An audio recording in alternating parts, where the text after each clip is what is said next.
kulanti wacan wanaagsan marka la ku soo dhawaada mentor Hussein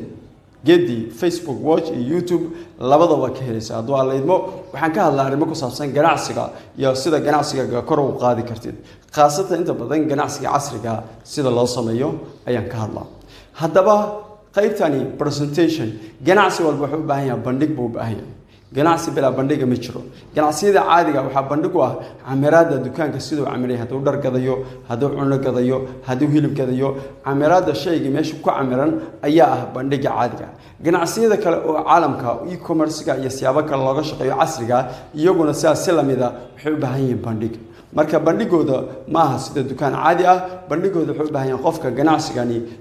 adeeg uu bixinayo faa'iidada uu ka helayo macaamilka iyo waliba qofka haduu partner kula noqonayo ama ganacsiga kula wadaagayo faa'iidada uu ka helayo intaba ina ka qanciso ayaa loo baahan yahay saas awgeed waa ina u diyaar garowdaa bandhiguna waa inuu yahay mid aad ugu shaqeysay oo ka tarjumayo in qofkani markii qaabkan loogu sharxo uu si sax ah u fahmayo oo fariintu ay gaarayso saas awgeed inta bandhiga qaban kor waxa muhiim ah in adiguna faaga u diyaarsan tahay waxa asala kalsoonidaada maxaa yeelay hadii aad kalsooni qabin waxa gudbintaadu ma noqonayso mid sax ah sidoo kale agabka bandhiga lagaga baahan yahay ama ku soo bandhigaysid oo dhan oo dhameystiran waa inaad haystaa haduu dokumenti yahay haduu video yahay haduu qoraal yahay haduu wax walba uu yahay waxaad soo bandhigaysid si dhameystiran waa inaad haysataa oo iyagu ay ku diyaarsan yihiin kolka aad bandhiga sameysay kadib waxa laga maarmaan ah qofku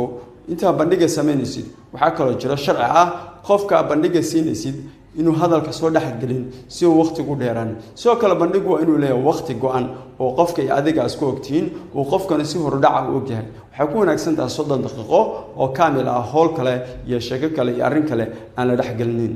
ina ku balantaan oo qofka koolal kale wicitaano kale telefoonada inuu xirto adigana aad xirto ayaa asal xilligaasi si maalgashi sax ah uu noqdo okay marka uu bandhiga dhamaadana qofka su'aalaha uu qabo ayaa la bilaabaa in looga jawaabo inta badan waxa aad u wanaagsan inta hadal lahayd in wuxuu qaab muuqaal ah ama loo arki karo ama cadeymo kugu filan oo dhameystiran inaa haystid tani inta program noocan ku kulmayno waxaan kaga tagayaa siyaas iyo nabadgelyo iyo nooli kulanta insha Allah